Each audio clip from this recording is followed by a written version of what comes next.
Chers amis téléspectateurs, bonjour et bienvenue sur le plateau de Paroles de Vie pour votre rendez-vous avec le message de la Bible. Aujourd'hui, je voudrais vous parler d'une reine juive qui a marqué l'histoire de ce peuple et qui a été l'occasion d'une grande intervention de la part de Dieu. Il s'agit, vous l'avez peut-être compris, de la reine Esther. Nous allons découvrir une portion de sa vie au travers de la lecture du chapitre 5 du livre qui porte son nom. Voici ce que dit ce texte. Le troisième jour, Esther mit ses vêtements royaux et se présenta dans la cour intérieure de la maison du roi, devant la maison du roi.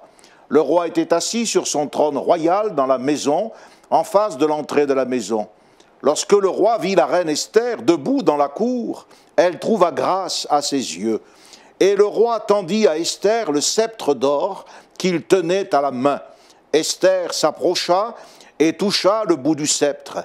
Le roi lui dit « Qu'as-tu, reine Esther, et que demandes-tu ? Quand ce serait la moitié du royaume, elle te serait donnée. » Esther répondit « Si le roi trouve bon, que le roi vienne aujourd'hui avec Aman au festin que je lui ai préparé. » Et le roi dit « Allez tout de suite chercher Aman, comme le désire Esther. » Il se rendit avec Aman au festin qu'avait préparé Esther. Nous arrêtons là notre lecture, car il s'agit bien entendu de replacer cette portion de l'Écriture dans le contexte de ce livre extraordinaire qu'est le livre d'Esther. Nous assistons dans cette période de l'Empire perse à des retournements de situation extraordinaires. Dieu a une manière à lui d'agir et d'intervenir dans les affaires humaines d'une manière qui nous surprendra toujours. Et notamment dans le cas de la méchanceté de cet homme, le sinistre Aman, c'est un homme politique qui a été le premier à vouloir mettre sur pied l'extermination systématique du peuple d'Israël. Il s'inscrit dans la lignée de tous ces antisémites qui, par haine de Dieu, par orgueil, veulent voir disparaître le peuple, témoin de Dieu. Et l'Écriture nous dit que, il avait mis sur pied un plan pour détruire, décréter la perte de ce peuple, son extermination. Et puis les choses, ont pris un tournant incroyablement différent, puisque le gibet auquel il avait pensé pendre un des représentants du peuple juif, c'est à ce gibet-là qu'il a été lui-même pendu et trouvé la mort. Dieu retourne les situations d'une manière extraordinaire. Le livre d'Esther est un livre particulier parce qu'on n'y trouve pas une seule fois le nom de Dieu. Le nom de Dieu n'est pas mentionné, mais on sent que la main de Dieu dirige, contrôle les événements tels que le livre nous le rapporte.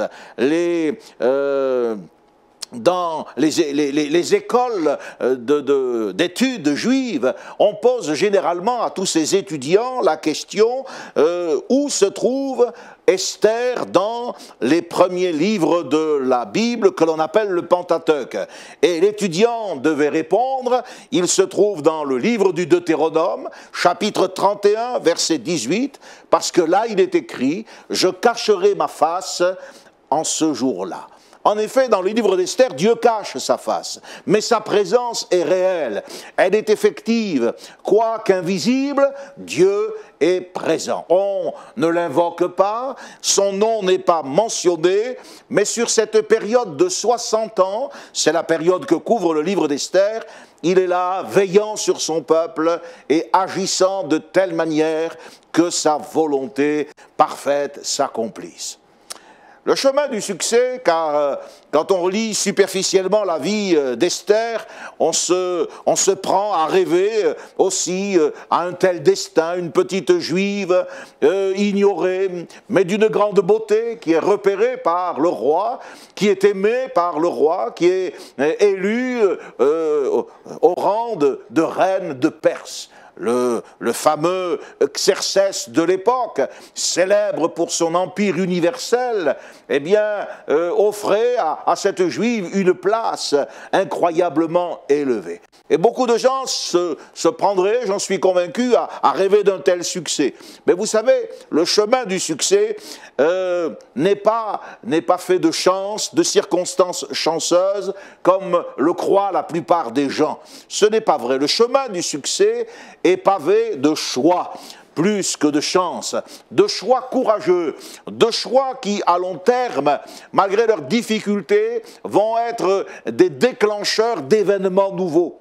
Le choix d'Esther a été courageux, il a été providentiel. C'est grâce à ce choix et aux conséquences de ce choix que des décennies plus tard, le célèbre Néhémie de la Bible, eh bien, va accéder à un poste de haute responsabilité à la cour du roi, et c'est à cause d'Esther, c'est-à-dire de la survie du peuple d'Israël, que Néhémie pourra reconstruire les murailles de Jérusalem. Sans la décision d'Esther de comparaître devant le roi, sans la prise de position courageuse de cette jeune fille qui n'avait pas fait connaître son identité de juive à qui que ce soit, eh bien, le dénouement de l'histoire d'Israël dans cette période de l'exil aurait été totalement différent, car Néhémie aurait certainement été exterminé.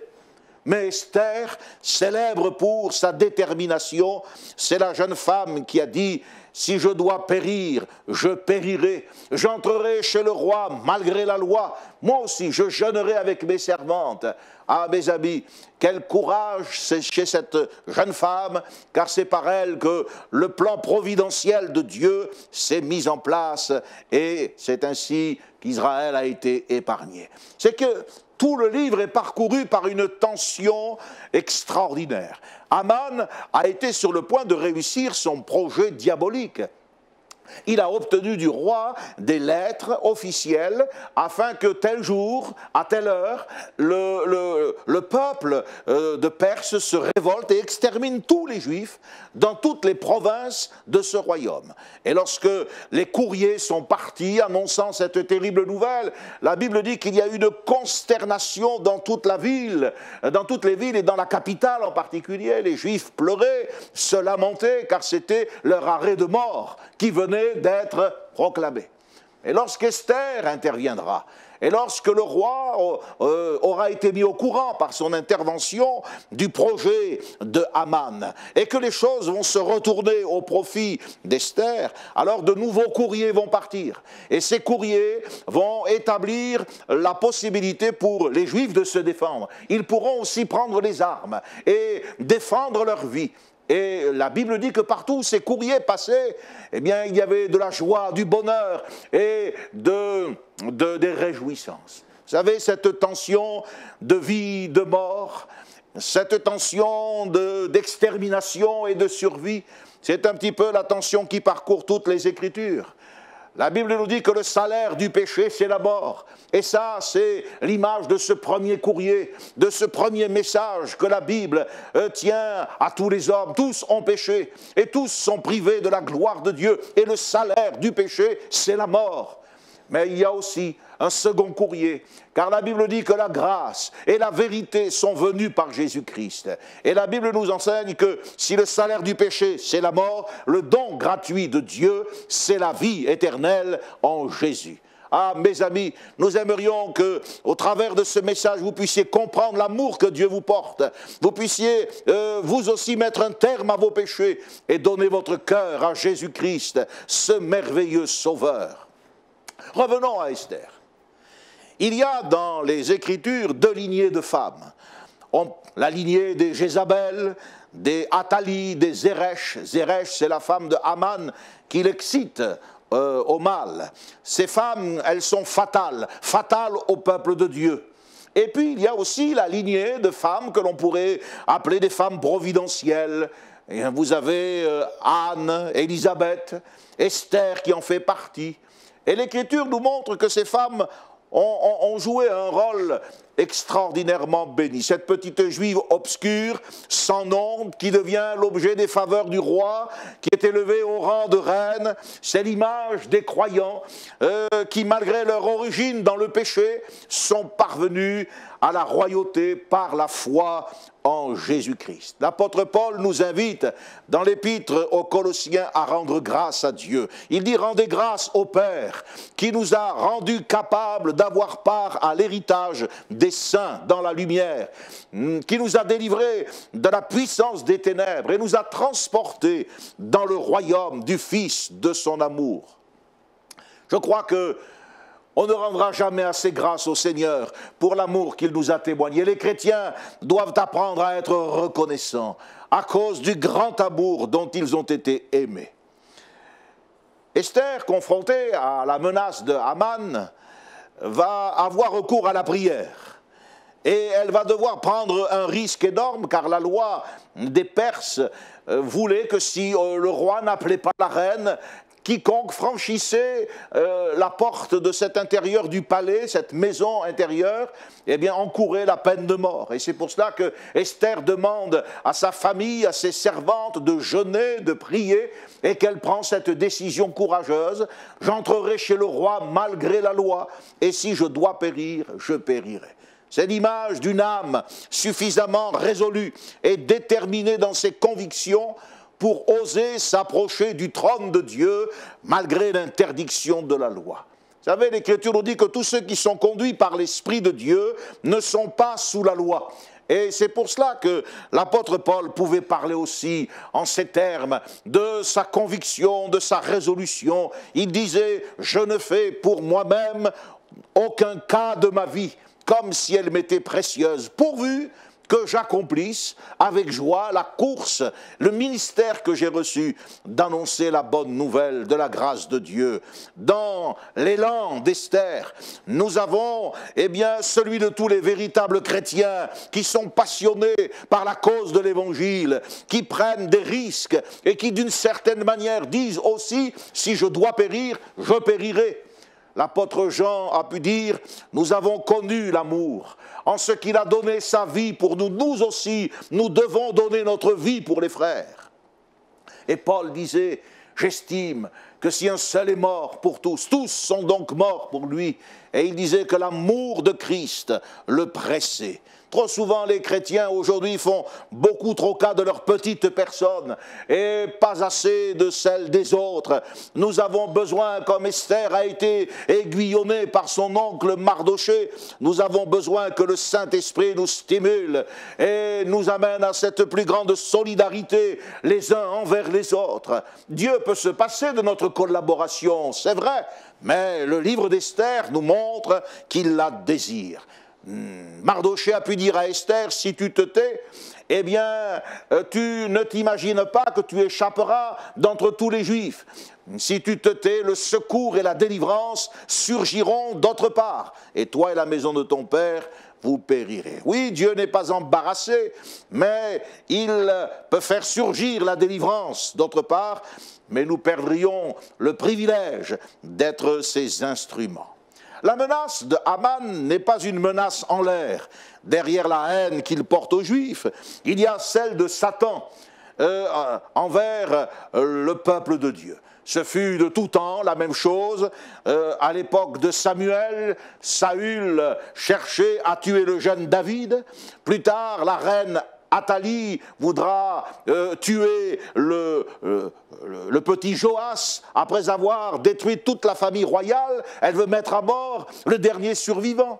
Et à l'époque de la naissance de notre Sauveur, c'est Hérode.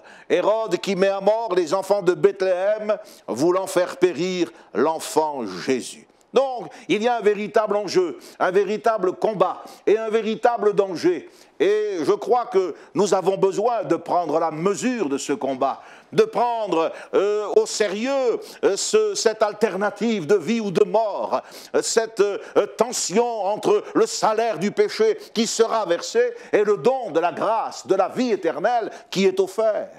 Voilà pourquoi nous aussi, en tant que chrétiens, nous devons nous approcher avec assurance du trône de la grâce, afin d'obtenir miséricorde et afin d'être secourus dans tous nos besoins. Je ferai remarquer que lorsque Esther s'est approchée du roi, qu'elle a été invitée à lui parler, le roi, eh bien, nous dit l'Écriture, a été touché par sa beauté. Esther a trouvé grâce aux yeux du roi. C'était inconvenant d'entrer dans la présence du roi sans y être invité. Mais aussitôt que le roi la vit, il fut touché. Dieu veillait sur les émotions du monarque. Dieu veillait sur les circonstances. Et l'Écriture nous dit qu'il a invité la reine Esther à parler. La Bible nous dit dans l'Épître aux Philippiens que nous devons faire connaître nos besoins à Dieu par des prières, par des supplications, avec des actions de grâce. Et que nous devons apprendre à ne pas nous inquiéter de quoi que ce soit. Mais en toute chose, nous devons apprendre à apporter à Dieu nos prières. Le roi est très généreux. Il lui dit, qu'as-tu, reine Esther ? Quand bien tu demanderais la moitié de mon royaume, cela te sera accordé. Mais voyez, elle ne se précipite pas. Esther n'est pas dévorée par une ambition quelconque. Ce n'est pas parce que le roi lui offre la possibilité d'hériter de la moitié de l'empire perse, eh bien qu'elle va se précipiter à demander n'importe quoi. Jésus nous a aussi dit tout ce que vous demanderez au Père en mon nom, croyez que vous l'avez reçu et vous le verrez s'accomplir. Mais le fait que Jésus ait dit tout, eh bien, ne doit pas nous inciter à demander n'importe quoi. Esther va dire, au contraire, si le roi le trouve bon, si le roi le trouve bon, si la chose lui agrée, alors qu'il vienne au festin que j'ai préparé pour lui et pour Aman. Et il y a, voyez-vous, comme un délai qui s'instaure. Elle ne se précipite pas, mais elle veut demander au roi son accord. La Bible dit que nous avons auprès de Dieu cette assurance, que si nous demandons quelque chose selon sa volonté, si le roi le trouve bon, alors il nous écoute. Qu'est-ce qu'elle demande, Esther? Elle demandera plus tard, elle dévoilera le complot et demandera que les Juifs aient la possibilité de défendre leur vie. Mais pour l'instant, elle demande au roi d'être à ses côtés, en face de son adversaire. Que le roi vienne, qu'il vienne s'installer et qu'il soit à mes côtés pour le festin que je vais donner en l'honneur d'Aman. Une des clés de la prière efficace, ce n'est pas de se précipiter pour demander tout et n'importe quoi, mais c'est de chercher d'abord la présence du roi, la présence du Saint-Esprit à nos côtés. Le chrétien s'assure de la présence du roi et il s'attable avec lui. C'est un festin, c'est dans cette ambiance de communion avec le roi que se prépare la défaite du méchant. Aman, eh bien, a pris cette invitation comme un honneur supplémentaire. Il était envahi, dévoré par l'orgueil et il ne se doutait pas que c'était le premier pas en direction de sa chute. Lorsque les chrétiens se tiennent tranquilles aux côtés du Seigneur, quelquefois dans un moment de prière personnelle, quelquefois dans une réunion toute simple de l'Église, oh, ça ne paie pas de mine. Il ne semble pas qu'il y ait des choses extraordinaires qui se font, mais pourtant c'est là que se prépare la victoire, c'est là que se décide la défaite de l'adversaire. Voilà pourquoi je ne saurais que vous encourager à parler avec le roi, à vous approcher de lui et à chercher sa volonté. Comment Esther s'est-elle approchée du trône? C'est intéressant de se poser la question et évidemment de faire un parallèle avec la manière de nous approcher de Dieu. D'abord, il nous est dit que Esther, eh bien, était revêtue de ses vêtements royaux. Le troisième jour, Esther mit ses vêtements royaux. Elle n'a pas revêtu les habits de la petite juive qu'elle était. Elle n'a pas dit « je vais apitoyer le roi en mettant mes haillons et mes guenilles ». Non, non, elle avait passé plus de 6 mois à être préparée, embaumée, des parfums, etc. Maintenant qu'elle avait été élue au titre de reine, elle a mis ses habits royaux, les habits qui correspondaient à son état. Et lorsque nous venons auprès de Dieu, eh bien, nous devons venir avec une disposition d'esprit qui correspond à notre situation en Christ. Nous ne sommes pas des pécheurs qui venons mendier, mais nous avons une relation nouvelle, une relation spirituelle de fils et de filles. Et Esther a pris conscience dans ce moment critique eh bien, de ses droits. Et c'est pour cela qu'elle est capable d'accomplir ses devoirs. Dieu a établi notre statut de chrétien, d'enfant de Dieu, sur des bases légales, inattaquables. Nous avons des droits en Jésus-Christ. La Bible dit que nous avons été engendrés selon sa volonté par la parole de la vérité. Ce n'est pas les hommes qui ont fait de nous des chrétiens, un rite quelconque ou un baptême. Ce n'est pas la pensée humaine qui est à l'origine de notre état, mais c'est la volonté de Dieu. C'est pour cela que nous ne sommes pas ni des étrangers, ni des gens du dehors, mais la Bible dit que nous sommes les gens de la maison de Dieu. Disons avec Ésaïe, « Je me réjouirai en l'Éternel, mon âme sera ravie d'allégresse en mon Dieu, car il m'a revêtu des vêtements du salut et il m'a couvert du manteau de la délivrance. » Puis la reine Esther se tient debout. Face à l'entrée, il nous est dit qu'elle se tient debout, avec des vêtements de reine, mais maintenant elle est dans une attitude de reine. Debout, elle se tient droite, afin d'affronter le péril. L'Écriture nous dit dans l'Épître aux Hébreux, chapitre 4, verset 13, « Nulle créature n'est cachée devant lui, mais tout est nu et tout est découvert devant celui à qui nous devons rendre compte. » Elle était là. Personne ne pouvait pas ne pas la voir en face du roi, et le roi a été touché. L'Écriture dit que nous devons nous approcher de Dieu avec une bonne conscience, avec une foi sincère, avec un cœur pur. Voilà les éléments qui nous permettent de nous tenir debout dans l'intégrité, dans l'honnêteté. Oui, mes amis, nous n'avons pas à essayer de passer pour des justes, car nous le sommes en Jésus-Christ. Nous ne venons pas avec notre sagesse, car Christ est notre sagesse. C'est cela, être debout. Je peux me tenir dans la présence de Dieu à cause de l'œuvre de Jésus-Christ. Sans mauvaise conscience, en ayant rejeté les œuvres mauvaises de la chair et tout ce qui flétrit, tout ce qui détruit, alors je peux avec une parfaite assurance me tenir devant Dieu. Il est écrit que celui qui cache ses transgressions ne prospère point. Et si quelqu'un gardait dans son cœur un péché, alors je lui dis aujourd'hui, abandonnez ce péché, confessez ce péché, et vous retrouverez votre assurance, vous retrouverez votre paix devant Dieu, et vous serez bénis. Le résultat, c'est que comme Esther a trouvé grâce avant même d'ouvrir la bouche, avant même de demander quoi que ce soit, eh bien le cœur du roi était gagné. Vous aussi, eh bien vous devez savoir que le cœur du roi est gagné. Lorsque vous venez dans la lumière, lorsque vous marchez dans la lumière, comme il est lui-même dans la lumière, alors vous êtes en communion avec lui. Et Jésus un jour a dit à une femme de Samarie, « Tu as eu raison de dire, je n'ai point de mari, car tu as eu 5 maris, et l'homme avec lequel tu vis n'est pas ton mari. » Ah, mes amis, lorsque nous nous approchons de Dieu, approchons-nous de Dieu dans la vérité. Et il nous a dit que le roi a tendu le sceptre à la reine Esther, et elle a touché le bout du sceptre. Voyez. Seuls ceux à qui le roi tendait le sceptre avaient la vie sauve. C'est un moment solennel, c'est écrit au chapitre 4 et au verset 11. Lorsque le roi ne tendait pas le sceptre à quelqu'un, à un visiteur, alors il était en danger de mort. C'est que le sceptre n'était pas un jouet à la disposition de tout le monde.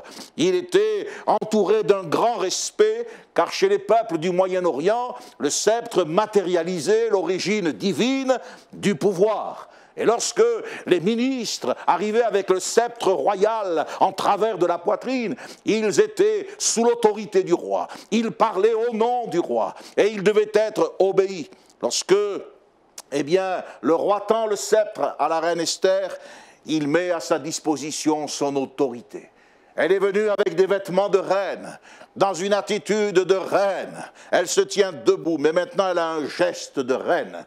Ce geste qui consiste à toucher le bout du sceptre signifie que par le moyen de la foi, elle s'approprie l'autorité royale. Nous aussi, nous nous approprions par le moyen de la foi l'autorité de Dieu. Et c'est en Jésus-Christ que nous pouvons bénéficier de cette autorité. Toucher le sceptre, c'était s'approprier le pouvoir. Quand Jésus dit tout ce que vous demanderez au Père en mon nom, croyez que vous l'avez reçu et vous le verrez s'accomplir. Est-ce qu'il ne nous tend pas à sa manière, lui aussi, un sceptre royal? Et quand le Seigneur Jésus dit, eh bien jusqu'à présent vous n'avez rien demandé, mais demandez afin que votre joie soit parfaite.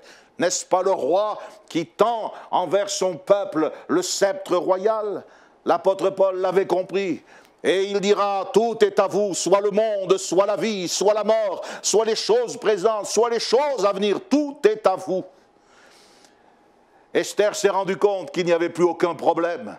La menace de Haman, le danger de mort qu'encourait ce peuple, tout cela a été réglé parce que le roi avait étendu son sceptre et qu'elle avait touché ce sceptre. N'oublions pas que la foi est une ferme assurance des choses que l'on espère et une démonstration de celles que l'on ne voit pas. Et je termine parce que ce texte nous montre que Esther n'a pas demandé, n'a pas formulé de demande précise, mais elle a écouté le roi parler. À 3 reprises, le roi prend la parole et 2 fois seulement Esther va répondre. Lorsque le croyant se laisse enseigner et lorsqu'il se maintient dans la communion avec Dieu, il découvre que le secret des grandes victoires, ce n'est pas toujours de parler, de prophétiser, de proclamer, mais c'est aussi d'écouter. Si quelqu'un entend sa voix, dit Jésus, s'il ouvre la porte, j'entrerai, je souperai avec lui et lui avec moi. Alors, eh bien, il y a cet échange, cette communion, et ce qui est impossible devient possible, et le miracle s'établit. Mes amis, prier, c'est parler à Dieu, mais lire la Bible, c'est écouter Dieu parler. Et je voudrais vous encourager, vous qui avez besoin de voir un miracle dans votre vie, je voudrais vous encourager à écouter Dieu, à le laisser parler à votre âme, car votre âme a besoin de paix, et alors la foi va s'établir en vous, et vous vérifierez que la puissance de Dieu n'est pas absente. Dieu est là, et Dieu peut agir comme au temps d'Esther, afin de vous sauver et de vous délivrer. Nous prions ensemble maintenant. Merci pour la parole de Dieu qui nous rappelle que quoique invisible, tu es présent, et là où 2 ou 3 sont assemblés en ton nom, tu es présent au milieu d'eux. Et Seigneur, tu retournes les situations. Du mal, tu tires le bien, et des choses conflictuelles, tu établis ta gloire. C'est ainsi que tu as conduit Esther à devenir un instrument de bénédiction pour ton peuple. Et je prie pour que tu fasses la même chose dans nos vies, et qu'en ce moment tu nous viennes en aide, et que ta parole puisse nous éclairer, et qu'elle soit une bénédiction dans la vie de tous ces téléspectateurs. Au nom de Jésus de Nazareth, je te remercie Seigneur. Amen. Amen.